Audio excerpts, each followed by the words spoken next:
I2 MTV. O seu mundo infinito.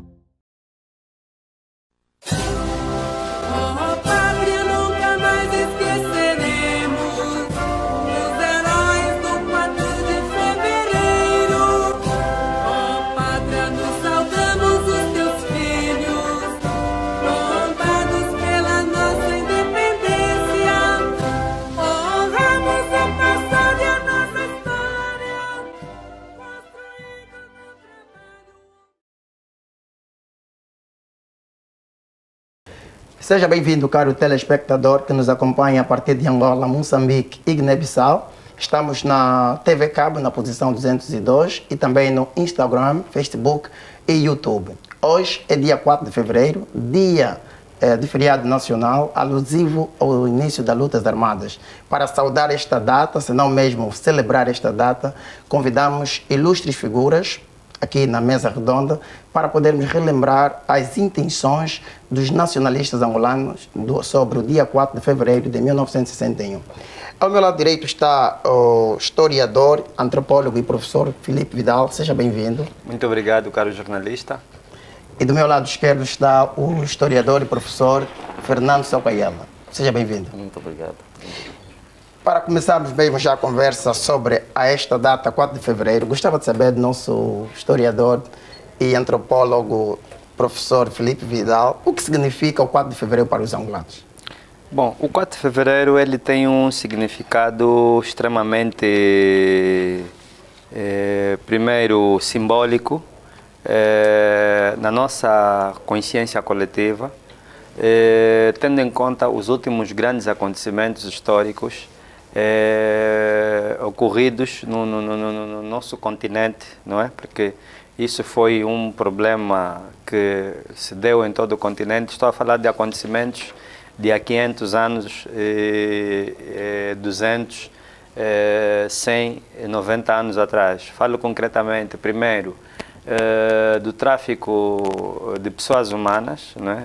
Também conhecido por tráfico de escravos, que desestruturou o nosso tecido espiritual e, consequentemente, as instituições políticas africanas e depois, sobretudo, a colonização com todos os seus males. Então, durante muito tempo, os nossos antepassados resistiram a esse acidente, eu chamo acidente histórico, esses acidentes históricos, e que tiveram o seu culminar, que eu chamo a gota d'água, né, dessa resistência, que foi o 4 de fevereiro de 1961, onde foi uma das demonstrações, das várias, porque houve vários acontecimentos, houve várias formas de resistir. Estamos a falar da revolta da Baixa de Cassange, estamos a falar, por exemplo, da Batalha do Pembe, por exemplo, de Wande Mufaio, estamos a falar, por exemplo, da resistência do Bailundo, que foi ainda dos estados do Bailundo, não é, os estados do Planalto, que foi ainda até, por exemplo, 1910, estamos a falar da revolta ou da Batalha do Ndela, no Ige. Tudo isso, primeiro nós temos uma resistência tradicional e depois nós vamos encontrar uma resistência, porque o 4 de fevereiro também entra dentro das lutas de resistência, embora que se cognomina assim, luta de princípio, o início da luta da libertação nacional, o início da luta armada nacional, mas não foi nada mais, nada menos que também um ato de resistência, um ato de revolta para com a colonização portuguesa. Professor, desculpa, disse acidente histórico. Por que considera acidente histórico? Eu falei de acidentes históricos, o tráfico de escravos e a colonização. Acidente histórico por quê? Tendo em conta a nossa história de glória. Sabe que, primeiro, nós somos os africanos, são os primeiros habitantes do planeta, e depois nós somos os primeiros a dar a primeira contribuição à humanidade já na Idade da Pedra, porque nós começamos a fazer arte na Idade da Pedra, arte com consciência, embora que o europeu chama disso de aquilo de arte primitiva, mas de primitivismo não tem nada.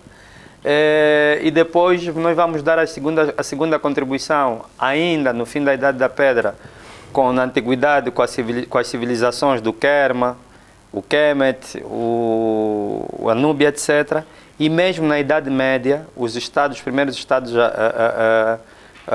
civilizados no mundo todo começaram em África, com Gana medieval, logo no século II depois de Cristo, enquanto que a Europa, com os estados viáveis como Portugal, Suíça, etc., França só vai ser no século XII a século X a XII. Então, nós tivemos uma história de glória.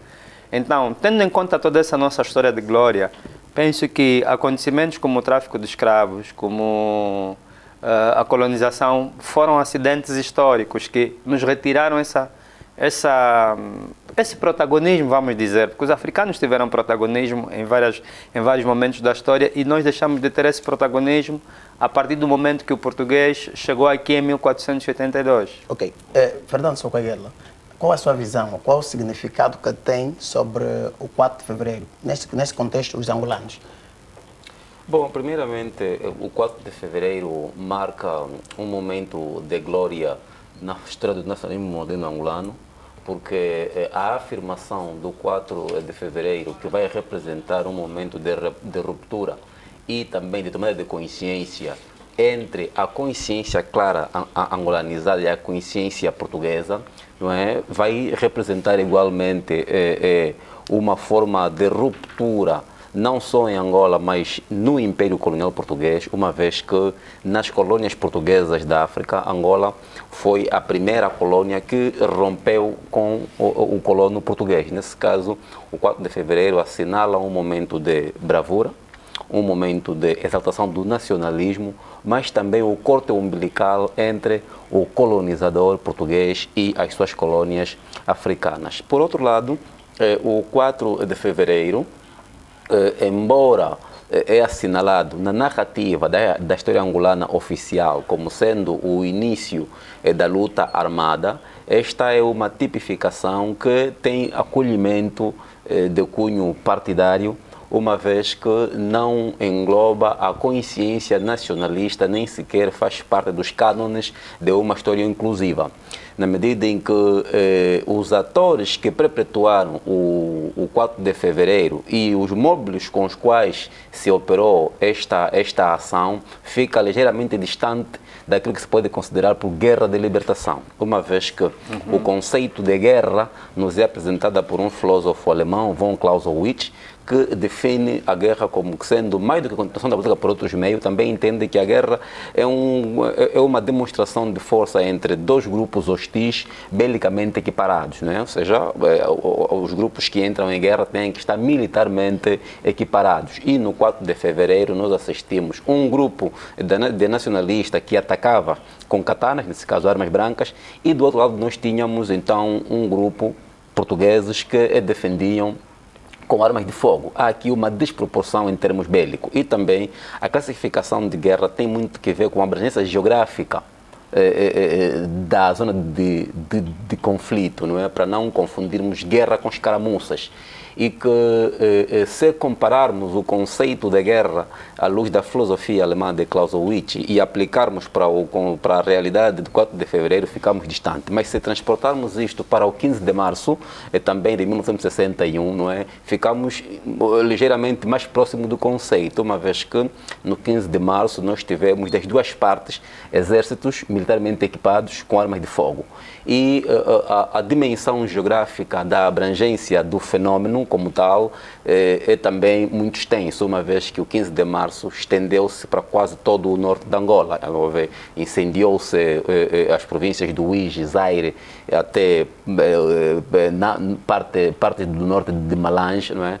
E, então, isto nos leva a crer que o 15 de março estaria mais próximo daquilo que se pode considerar uma guerra de libertação, tendo o facto também, o 15 de março contou até com um código de conduta, né? Tanto que a palavra de ataque para o 15 de março era a frase: a filha do senhor Nogueira vai se casar. O senhor Nogueira era um empresário português no Congo Kinshasa, de bastante renome, e ao se fazer passar esta senha de que a sua filha vai se casar, deixava despercebido os portugueses que nas fazendas controlavam os serviçais. E prontos, mas de uma forma ou de outra, quer o 4 de fevereiro, quer o 15 de março, quer o 4 de janeiro ainda, todos os acontecimentos se inserem dentro do ano de 1961. Significa que o ano de 1961 foi preparado para certos acontecimentos, uma vez que na região os vários países da África estavam a tomar suas independências, uma vez que era parte da filosofia das Nações Unidas empurrar os Estados africanos para as independências. E Portugal era a potência que tardava em ceder as suas independências. Fruto disso, Portugal, a não conseguir dar as suas independências, começou a criar fricções internas. No próprio seio do pequeno e atrasado povo de Portugal, não é, surgiram também algumas vozes que se levantaram contra Salazar e fizeram então o assalto de um navio, o Paquete Santa Maria, que se dirigiria para as terras do Brasil, e alguns revolucionários portugueses assaltaram e ameaçaram dar destino para os Estados Unidos deste mesmo navio. Porém, houve conversações que em alto mar interrompeu a situação, mas fruto do assalto ou do assalto deste Paquete Santa Maria, uma série de jornalistas afluíram para Luanda, de modo a virem entrevistar o capitão português que sequestrou o navio e ameaçava juntar-se à UPA, FNLA, para dar sequência à luta armada. Em função desta presença de jornalistas em Luanda, isto vai precipitar o 4 de fevereiro, uma vez que havia também uma série de angolanos presos, não é, nas cadeias de Luanda, e circulava a informação de que os mesmos seriam deportados para Cabo Verde, nesse caso Tarrafal, em São Nicolau, enfim, até em São Nicolau, lá em Cabo Verde, outros para Tarrafal, lá nas outras terras de Angola. E os outros nacionalistas em liberdade, sob a influência do Conde Manuel das Neves, entendem então fazerem alguma coisa para libertarem os seus concidadãos, de modo a não serem desterrados. É nesta toda circunstância que ocorre o 4 de fevereiro, pelo que ele é mais um ato precipitado e de reação, tendo em conta o conjunto de acontecimentos que foram ocorrendo nesta circunstância. Precipitado de uma forma... por quê? Foi precipitado porque os nacionalistas angolanos, na verdade, intencionavam realizar lutas contra o colonialismo. Porém, o facto de haver jornalistas em Luanda, não é, os angolanos entenderam aproveitar a ocasião. Significa que não estava previsto fazer o ataque no 4 de fevereiro, mas como havia uma presença de jornalistas estrangeiros que poderiam cobrir o acontecimento e dar eco, porque Portugal conseguia vender muito lindamente a falsa imagem do seu lusotropicalismo. Portugal procurava provar aos quatro ventos de que em Angola a situação estava estável e que o facto de ter acomodado um grupo de angolanos, que eram tidos como os assimilados, não havia indícios de revoltas nas suas colônias. Então, os nacionalistas angolanos aproveitaram aquela presença de jornalistas para mostrar que em Angola a situação estava muito mal. Dali que houve esta precipitação para que o mundo conhecesse o que estava acontecendo em Angola.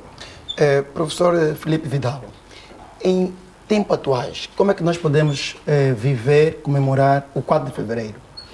Bom, primeiro é que nós devemos compreender o 4 de fevereiro na perspectiva que o professor acabou de apresentar e apresentou muito bem. Exatamente. Apresentou muito bem as causas históricas, sociológicas e antropológicas do que se passou, não é? Nós, infelizmente, houve esse aproveitamento político no quadro, e eu concordo e subscrevo com o que o professor disse, no quadro dos acontecimentos do 4 de fevereiro, em atribuí-lo como início da luta de libertação nacional ou o início da guerra de libertação nacional. E como é que seria? Os conceitos da guerra, bom, eu penso que o 4 de fevereiro devia ser o culminar, não é? O culminar ou a passagem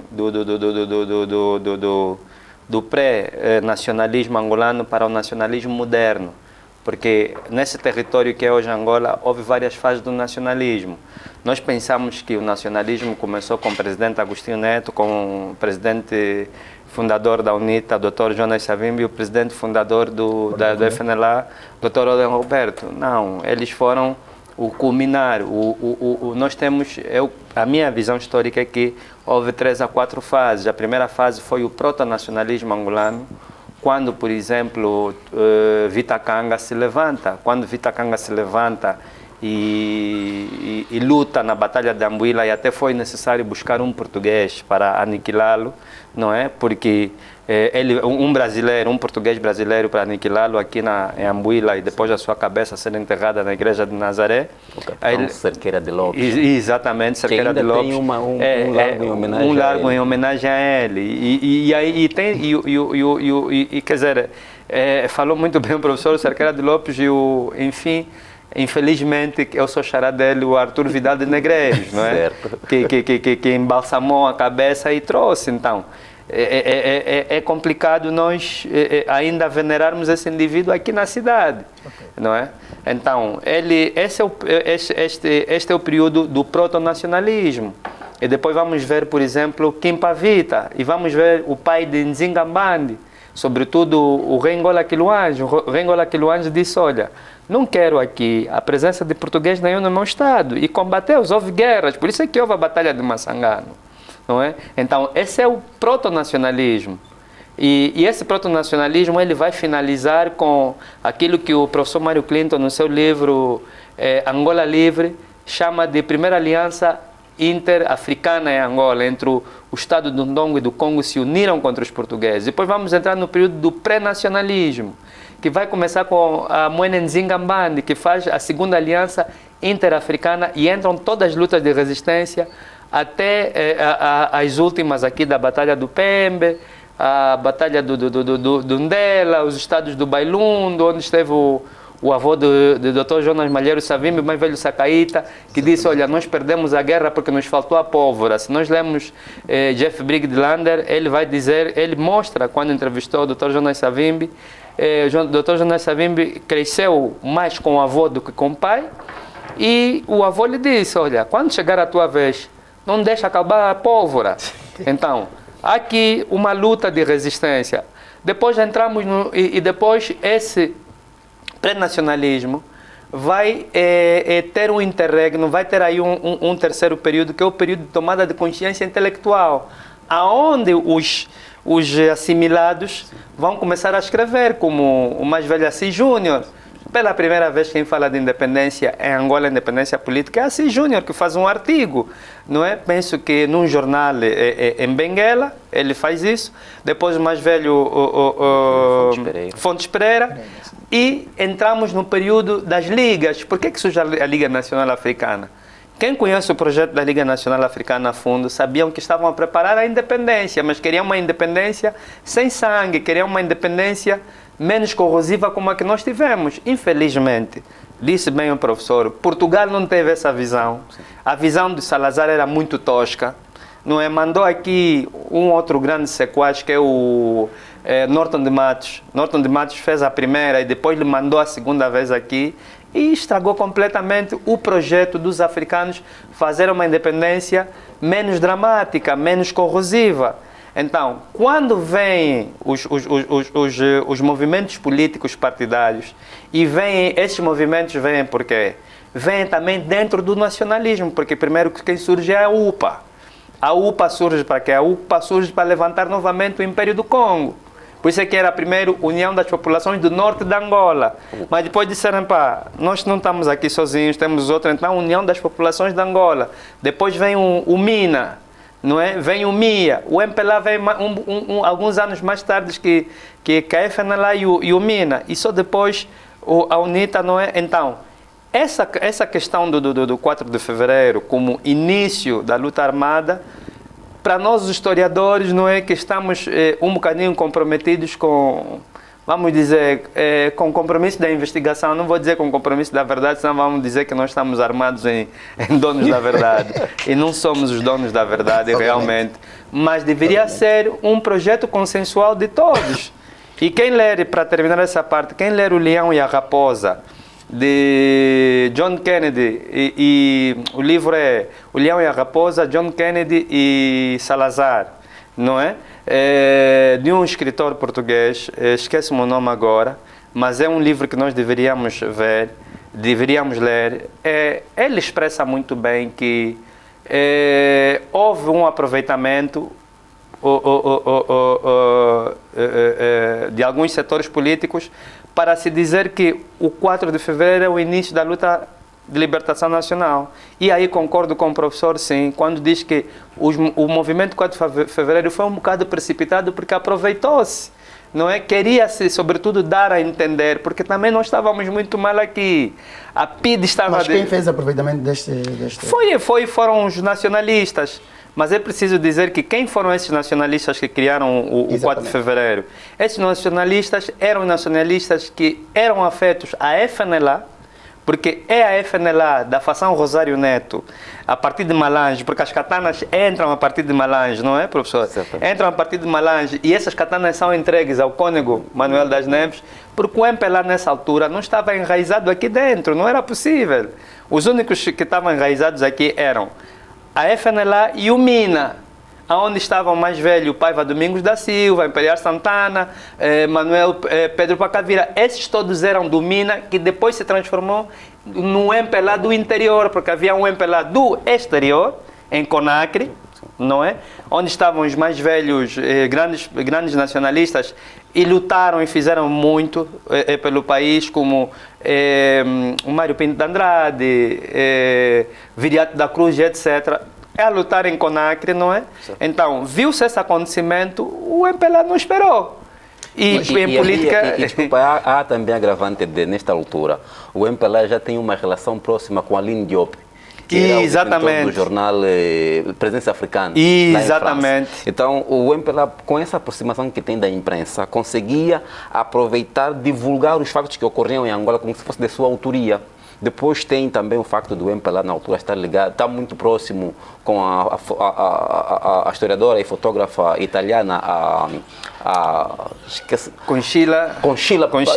Exatamente, Conchila, outro nome exato. E o Birmingham, que fazem divulgação das causas que o MPLA defendia. Então é essa Mas desculpa, eu gostava mesmo que esclarecessem sobre este aproveitamento. Quando dizem de aproveitamento, é dizer que o início das lutas armadas foi extremamente uma ideia má, ou aproveitamento? Não, o aproveitamento foi positivo. Sim, de todas as formas foi positivo. Exatamente. O que se procurava fazer era o quê? Ao discutirmos a data de início da luta armada, para depois tê-la como feriado, haveria uma discussão consensual. Nós não precisávamos ter complexos de admitir que quer o 4 de fevereiro, quer o 4 de janeiro, quer o 15 de março, tem pessoas da UPFNLA. E que nós poderíamos pegar talvez o 15 de março, por ser de mais abrangência, e tomá-lo. Porque até o 4 de janeiro, não é? Tem como um dos grandes mentores ideológicos o Rosário Neto. Exatamente. Que é vice-presidente da UPFNLA. Exatamente. E também natural de Malange. Vai instigar os camponeses a se levantarem. Exatamente. De igual modo que o 4 de fevereiro, que ocorre em Luanda, tem um dos ideólogos, o Cônego Manuel das Neves, que no fundo tinha relações próximas com o Rosário Neto, com a UPFNLA. E havia uma ligação, não é? Luanda, Kinshasa, através dos pombos correios. Quando o 4 de fevereiro ocorre, semanas depois, o Cônego Manuel das Neves é feito preso. Exatamente. Pelo regime colonial português, e a UPFNLA o apresenta como um dos seus vice-presidentes. Então, há essa relação muito próxima da FNLA com a luta que este aproveitamento é positivo, então por que afirmam que houve uma percepção, uma pressa diante destes nacionalistas? Não, a precipitação é no sentido de não se esquematizou o ataque do 4 de fevereiro anterior ao assalto do Parque de Santa Maria. O que os angolanos queriam era começar a qualquer momento a luta de libertação. Okay. Porém, a ter havido já o 4 de janeiro, o Dom Roberto, influenciado pela sua orientação cristã, teve dificuldade de assumir a paternidade. Exatamente. Embora Rosário Neto esteve na dianteira dos acontecimentos.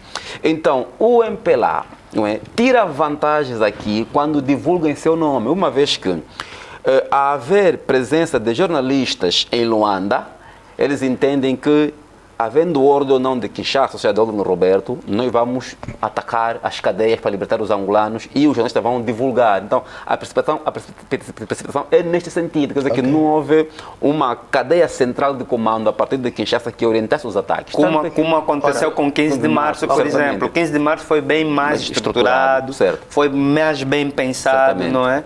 E teve uma abrangência nacional, quer dizer, vamos dizer que quase nacional, porque todo o território da Angola se apercebeu o que aconteceu. E desculpa, colocou uma questão anterior que eu queria ter alguma indicação de como é que podemos comemorar o 4 de fevereiro. Eu também gostaria aqui de dizer que era o momento de nós começarmos a despartidarizar a nossa história, não é? O 4 de fevereiro ainda é partidarizada. O 4 de fevereiro, né, a considerar-se início da luta armada, esta luta vai terminar em 1975. Não é? Temos a nossa independência e nós temos hoje um largo da independência, que, em meu entender, nós deveríamos despartidarizar a nossa independência de modo a retirarmos a estátua que está no 4 de fevereiro, não é? Lá no 1º de maio. Nós temos o Largo do 1º de Maio, onde está uma estátua do presidente Agostinho Neto. Nós temos que demolir aquela estátua e erguer naquele lugar, num outro sítio, o Panteão da República, onde estarão as grandes figuras do nosso nacionalismo e não as visões monolíticas, não é? Porque nós temos ali uma única visão. Nós temos que colocar naquele largo a imagem do presidente Odilon Roberto, presidente Agostinho Neto e presidente Savimbi. Isto estaríamos a despartidarizar, estaríamos a fazer do 4 de fevereiro e da independência um ato de inclusão. Estaríamos a reconciliar o país, de modo a percebermos que não foi mal. Temos ali a estátua do Agostinho Neto, presidente fundador, exclusivamente, mas aquele é um símbolo do monopartidarismo. Estando agora o país no multipartidarismo e a correr para a reconciliação, uma das formas de comemorar o 4 de fevereiro e até mesmo o 11 de novembro é a gente edificar no Largo da Independência o Panteão da República ou o Memorial da Nação, onde estarão os grandes líderes que representam os vários angolanos. Eu até tenho exatamente. Não vai esquecer o que tem a dizer, mas vamos para um breve intervalo. Não esqueça que estamos na TV Cabo, na posição 202, também nas redes sociais, Facebook, Instagram e YouTube. Voltamos daqui a pouco. Até já.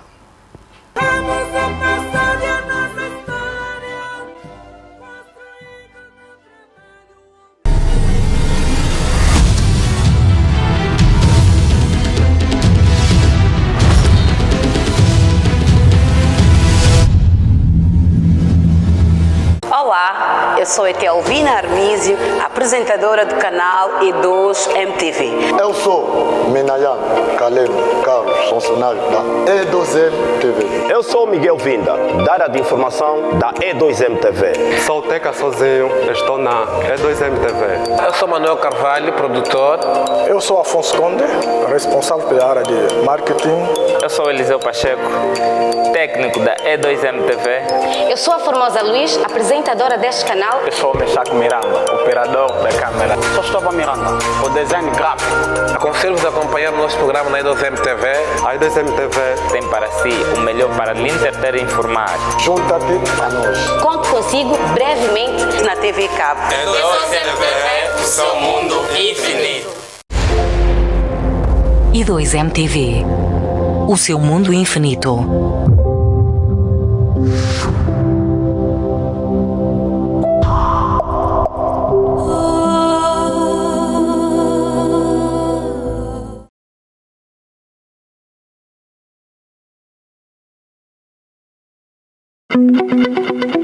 Somos uma televisão jovem, com profissionais jovens.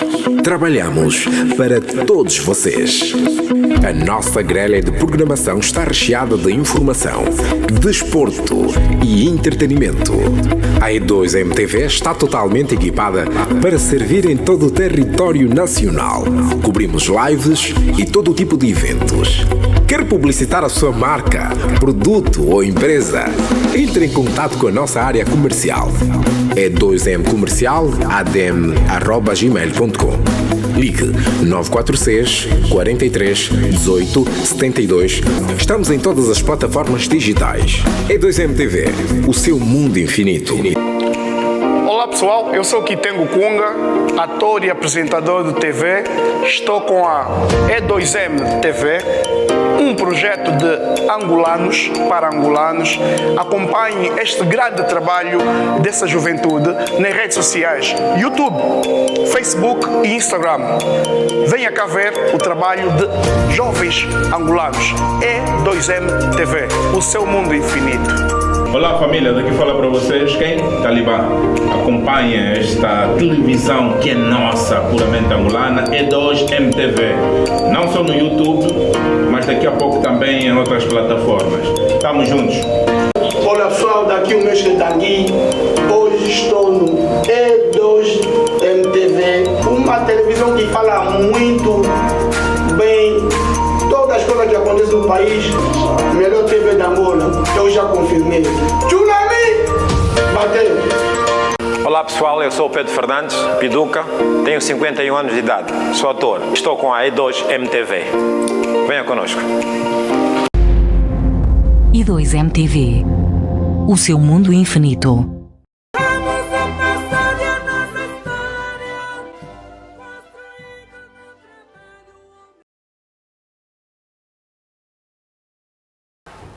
Estamos de volta para falar sobre o relembrar do 4 de fevereiro nas intenções dos nossos nacionalistas angolanos. Aqui na E2MTV, estamos na posição 202 da TV Cabo e também estamos no Facebook, Instagram e YouTube.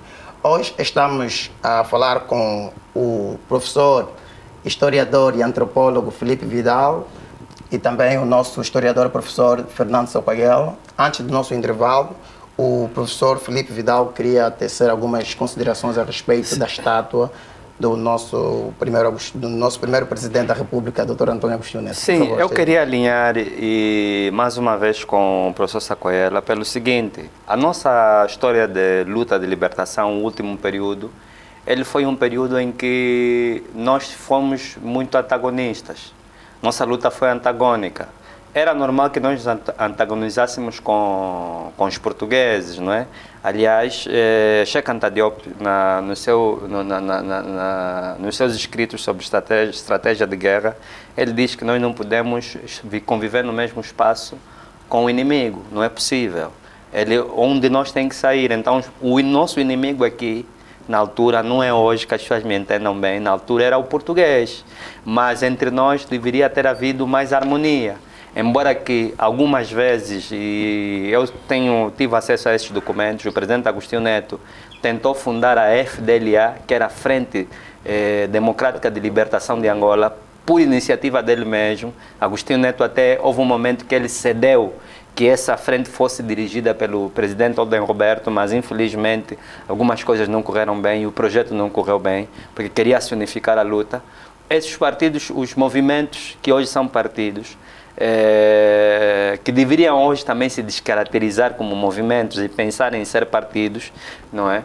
Eles deviam ter essa unidade, mas infelizmente até 1975, no dia 11 de novembro, nós tivemos 3 partidos, 3 movimentos que se degladiaram. Então, houve depois dos acordos de Alvor, e prontos, as eleições de 1975 não chegaram a ocorrer, porque nas negociações de Alvor acertou-se que tinha que haver eleições, os 3 partidos iriam participar em eleições, mas nós já vimos várias vezes, está nas redes sociais, as declarações do almirante Rosa Coutinho. Ele próprio diz como é que Portugal sabotou a independência angolana. É preciso dizer isso, Portugal tem essa responsabilidade, mais uma vez, para conosco, porque Portugal sabotou a independência angolana. Mas sabotou em que sentido? Sabotou de maneira que permitiu, Portugal fez com que esse conflito entre os 3 movimentos de libertação ganhassem outras proporções, não é? E Portugal praticamente deu o poder a um, porque... Sim, o MPLA substituiu-se ao povo angolano. Exatamente. Escolheu ele mesmo a quem devia ligar o poder. Exatamente. Então, seriam os angolanos a fazer. Eu penso que devia haver uma reconciliação E para falar até da questão da estátua, a ideia da retirada da imagem do presidente Agostinho Neto e colocar ali um panteão da República está muito boa. Com as 3 imagens. Ou com as 3 imagens, mas se nós não quisermos fazer isso, também a imagem pode continuar lá e nós fazermos a Avenida da Independência, onde vamos colocar a estátua do presidente Odem Roberto na Avenida do Alameda, não é? E vamos colocar a estátua do presidente Jonas Savimbi na avenida do aeroporto, né? Ali onde está aquela ponte, poderíamos substituir a ponte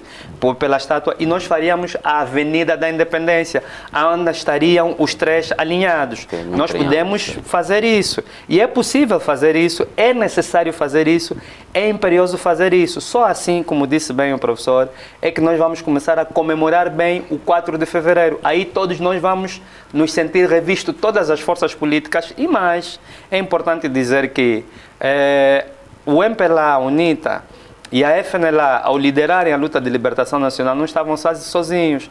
Aqui nas cidades, haviam grupos de jovens que lutavam e colaboravam com esses movimentos, e havia grupos de jovens que também não se reviam nessa forma de luta, tanto que depois da independência criou-se o Partido Democrático Angolano, o PDA, de jovens intelectuais, que muitos, infelizmente, desses jovens pereceram por outros acontecimentos trágicos. Então, é essa maneira de... por isso é que nós estamos aqui a dizer que houve, de certa forma, primeiro, um aproveitamento pela positiva, porque tinha que se mostrar de facto, porque a PIDE, da forma como estava instaurada aqui, e Portugal nunca quis largar Angola, é importante dizer isso. Os nossos nacionalistas viram na altura, estão aqui os jornalistas por causa do paquete Santa Maria, com, penso que foi o general Henrique Calvão, não é? Sim, sim. Então, ele trouxe esse paquete para aqui para denunciar o que se passava lá em Portugal. Os nossos mais velhos estrategas disseram, vamos aproveitar essa oportunidade. Há jornalistas ingleses, há jornalistas franceses, há jornalistas americanos ali, e vamos adiantar essa nossa chamada de atenção, ou esse nosso ataque às cadeias. Disse há pouco tempo que a celebração atualmente do 4 de fevereiro é muito particular, ou seja, quer dizer que somente um partido que festeja de maneira muito isolada em relação aos outros. Eu gostava mesmo de saber, de maneira assim um pouco mais profunda, quando diz que somente um partido celebra, ou será que os outros discordam da maneira como é celebrado, da maneira como levou-se a cabo esta mesma iniciativa? Qual o parecer que tem como o ato do 4 de fevereiro como tal, a UNITA se revê. O ato do 4 de fevereiro, a FNLA como tal, se revê porque, veja que naquela altura, os angolanos não tinham hipótese. E nós éramos mais unidos naquela altura do que hoje.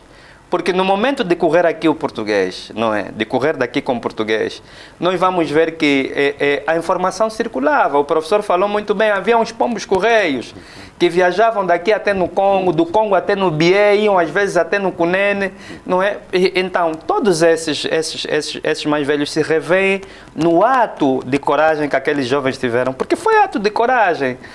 O que Portugal fazia aqui dentro, a repressão que nós vivíamos aqui dentro, caro jornalista, não tem nome. Não tem nome. Veja que na Baixa de Cassange, Portugal atirou na Palme e depois mandou aqui os comandos quadrícula. As tropas, os comandos caçadores, sabe que as tropas especiais portuguesas foram criadas aqui. E essas forças especiais portuguesas, os comandos portugueses, o grito de guerra dos comandos portugueses é Mamá Sumaé, que é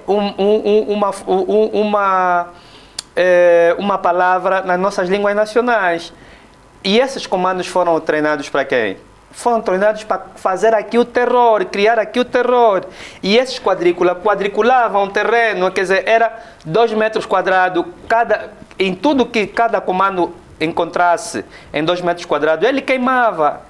Seja animal, seja pessoa, seja planta, ele queimava. Então havia aqui a instalação do terror. Então, foi um grande ato de coragem desses jovens, e todos aqueles mais velhos se reviram. Correram com os camaradas na cadeia de São Paulo. Ok, muito bem. Veja que, para além da revolta do 4 de fevereiro em Luanda, houve revoltas no Bié. sabia disso. Houve revoltas no Ambo, no mesmo período. E houve uma, antes do 4 de fevereiro, houve um ataque, houve uma grande revolta, com katanas também, no sul da Angola, não é? Sobretudo no Ambo, mas que não foi falada, porque, a mídia não deu cobertura. A mídia não deu cobertura, por isso é que os nossos antepassados, não é? Os nossos lutadores da resistência, não é? Disseram, não, vamos aproveitar agora o 4 de fevereiro, porque se eles fizessem um ataque, depois dos jornalistas irem embora, não ia ter repercussão, a mídia portuguesa não iria permitir com que isso se repercutisse na esfera da comunicação social a nível internacional. E o 15 de março só se efetivou de facto na mídia porque os jornalistas ainda estavam aqui, os acontecimentos do 4 de fevereiro estavam frescos, não é? E a comunidade internacional estava mais atenta. Para Luanda. Fernando Socoela, por que essas histórias, na maneira como falam, na maneira como narram cá, não são contadas nas escolas?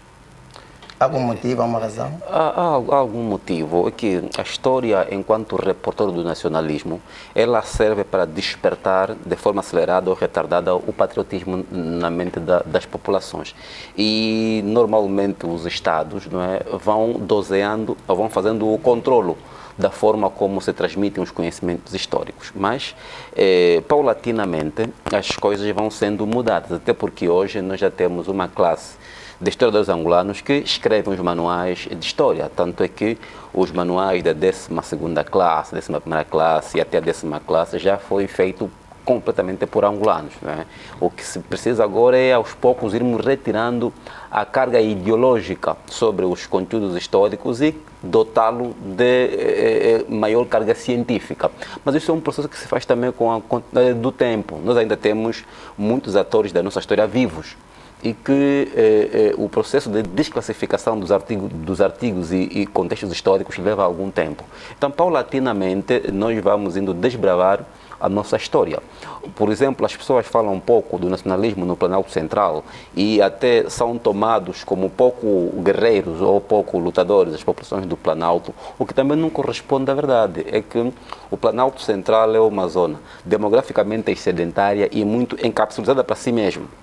E no contexto colonial, o regime colonial era tão brutal no Planalto, primeiro pela ausência de eco das ações, já a mídia, não é, naquela região era bastante tênue, que não poderia fazer grandes coberturas, e o colono proibiu a realização de óbito dos nacionalistas no Planalto. No Planalto era proibido chorar o filho revolucionário. Não é? Verdade. Era proibido. Para não dar aquele questionamento, porque quando Mas quem proibia também, o regime colonial português não permitia que as famílias chorassem com dignidade os seus filhos que fossem revolucionários. Porque quando as pessoas vão a um óbito, tendem a questionar as causas da morte.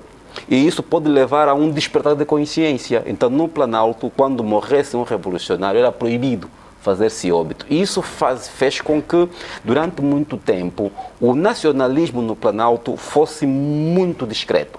Tanto é que, antes do surgimento dos grandes movimentos libertários, havia no Planalto a chamada a SSI, né? A Sociedade Secreta dos Irmãos do Silêncio. Era uma organização que surgiu no seio das igrejas protestantes e também consequência da escolarização feita pelo professor Daniel Lecunde, que criou no Planalto Central a Escola Salvaterra, que era um espaço onde os negros eram alfabetizados de forma gratuita, e também o professor Daniel Lecunde, não é, passava ensinamentos revolucionários, ou seja, libertava paulatinamente as consciências dos africanos. O professor Daniel Lecunde faz parte daquela geração do pai de Jonas Savimbi, por exemplo, de Jerônimo Wanga, enfim, que eram as elites intelectuais do Planalto Central.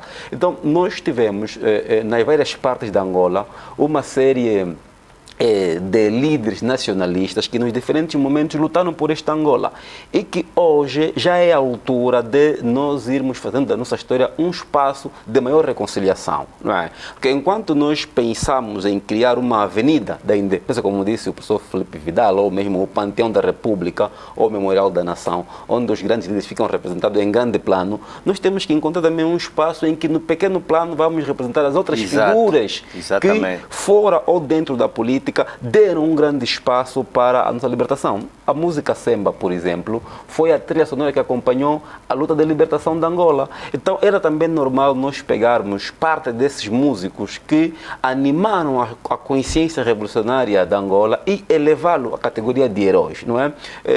Fazer com que o rei Elias de Aquimeso passe da palmada nas costas para um grande reconhecimento de facto, não é? Quer dizer, aquelas pessoas que preservaram a nossa cultura, aquelas pessoas que ainda encontraram espaço para fazer com que os angolanos não se percam neste mundo globalizado, porque as pessoas têm de reconhecer e respeitar as suas culturas para não viverem como aves, não é? É preciso sentir-se gente, e gente tem cultura, tem identidade.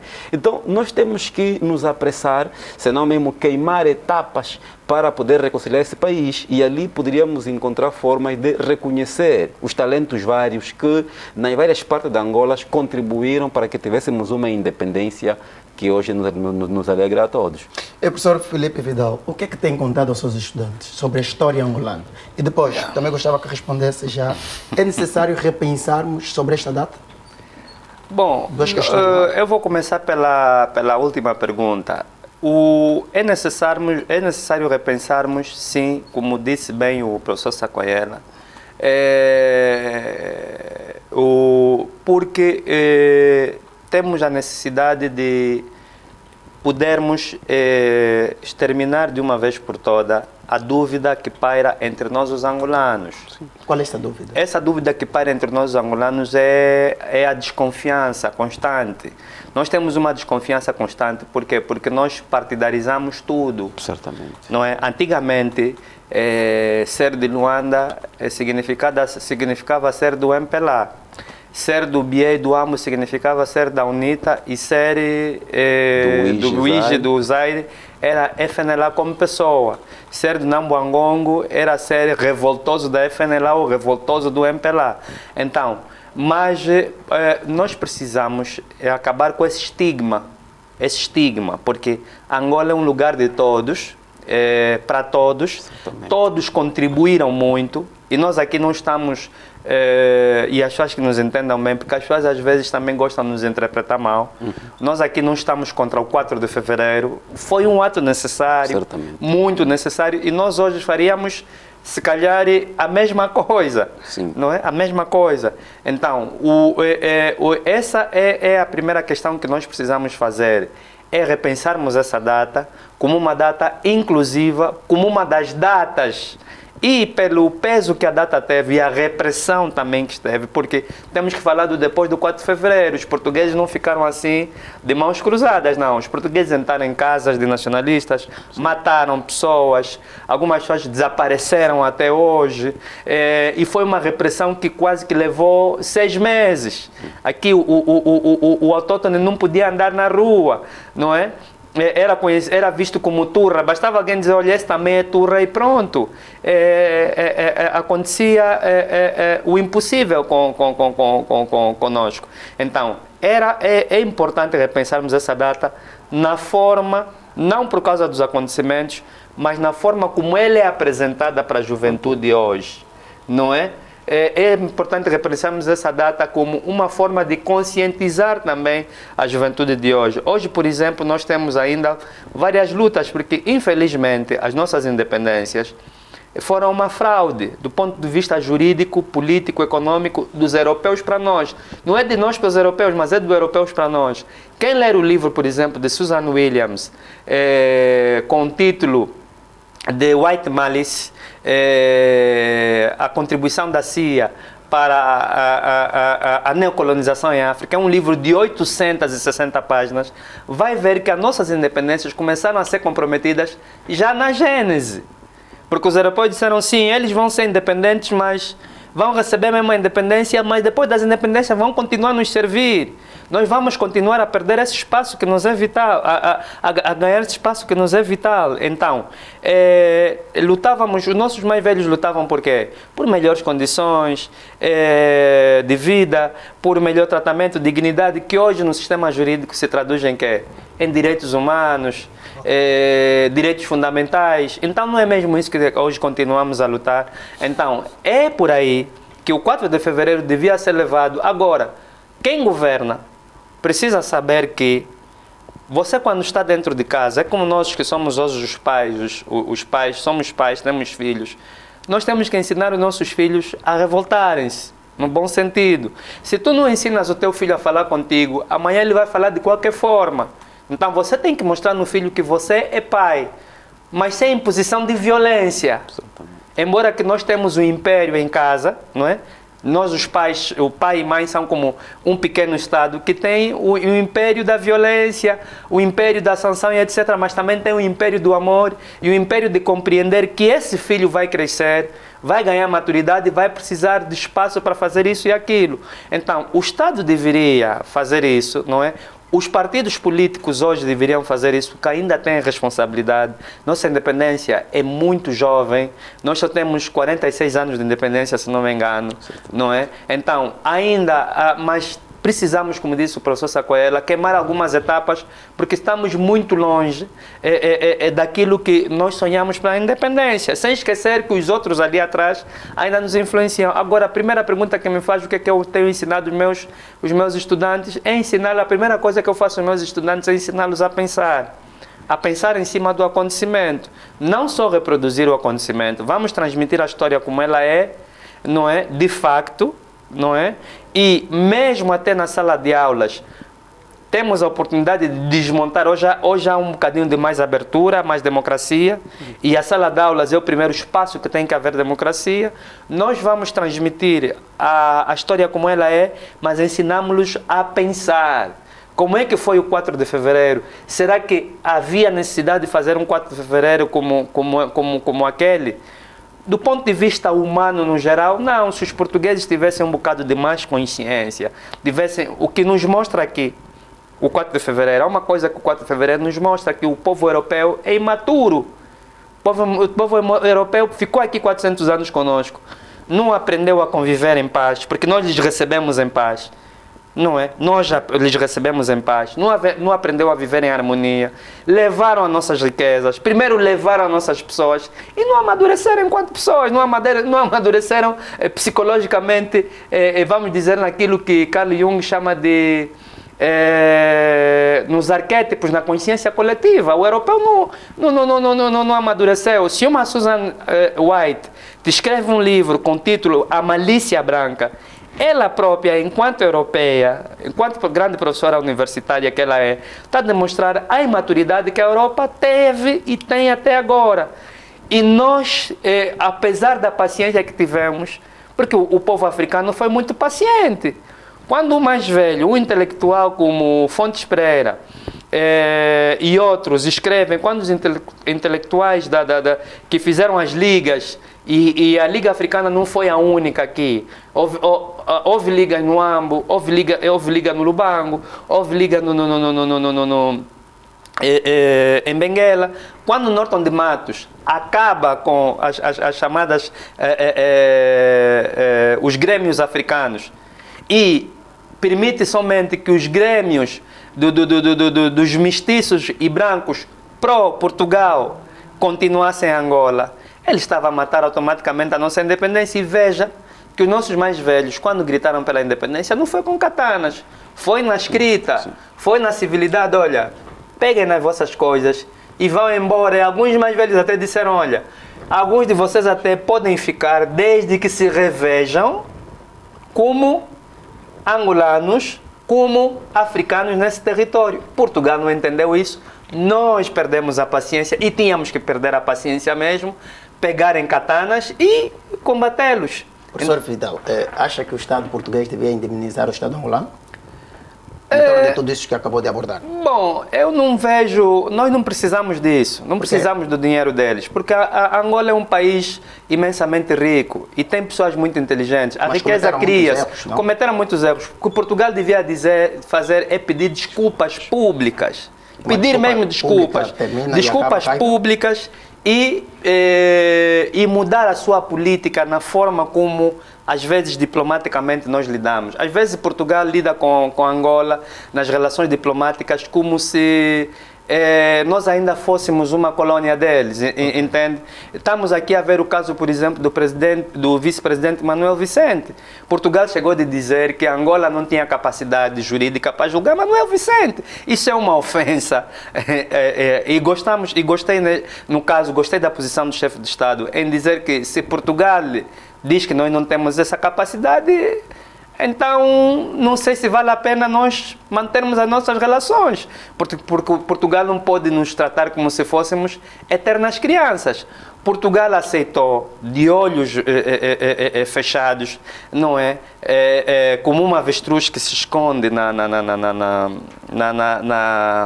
areia, o dinheiro de Angola ser roubado daqui e ser colocado em Portugal. Se Portugal nos visse realmente numa outra forma, embora os interesses econômicos que existem, e se houvesse maturidade por parte de quem governa em Portugal, na altura, não sei quem governa hoje, mas se houvesse na altura maturidade e maturidade do povo português, iam gritar e iam dizer, olha, nós, o Estado português, não aceitamos, civilizados que somos, não aceitamos que ponham aqui o dinheiro roubado do nosso irmão angolano, já que eles nos chamam irmãos. Então, é nesse sentido que eu digo que não tiveram maturidade e não sei se em algumas questões assumo o meu discurso, se tem a maturidade de lidar conosco de forma consensual, de forma, vamos dizer, fraternal, na fraternidade entre os povos. Fernando Sogoyela, já estamos mesmo na reta final da nossa mesa redonda. Gostava que dissesse algumas palavras finais a respeito ao nosso tema. Quais são estas palavras e qual é o seu ponto de vista a respeito do Estado português em indemnizar também o Estado angolano? Bom, primeiramente eu queria dizer que o 4 de fevereiro deve continuar a inspirar-nos enquanto angolanos, porque ele marca na simbologia angolana o arranque das relações viradas entre Angola e Portugal, porque através do 4 de fevereiro nós tivemos uma sequência de ações que culminaram com a independência. Igualmente, é o momento de a geração do 80 entender que deve continuar com a luta nacionalista até ao aprofundar a democracia e consolidação da paz.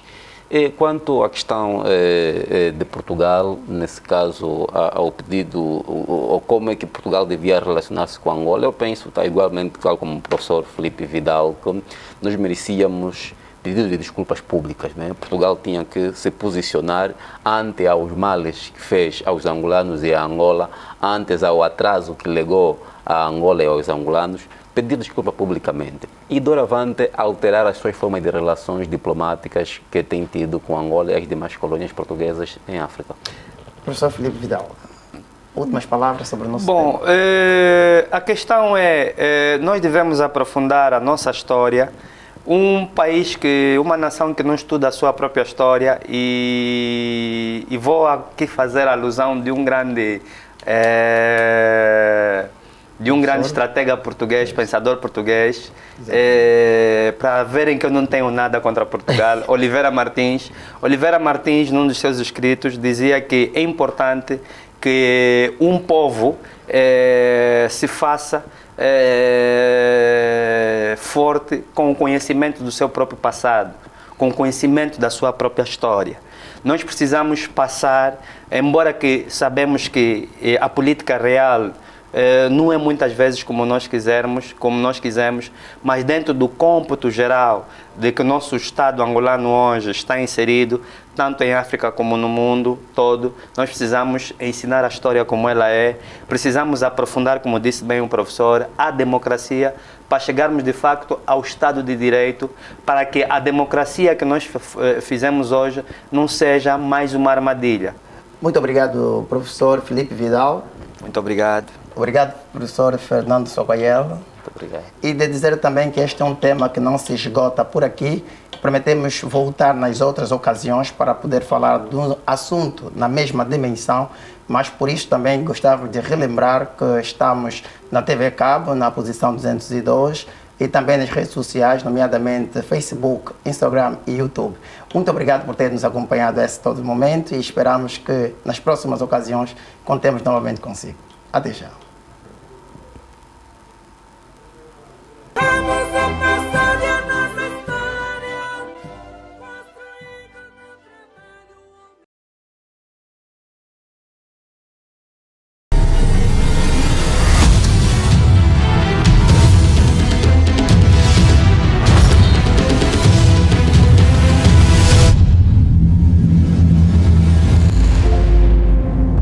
E2MTV. O seu mundo infinito.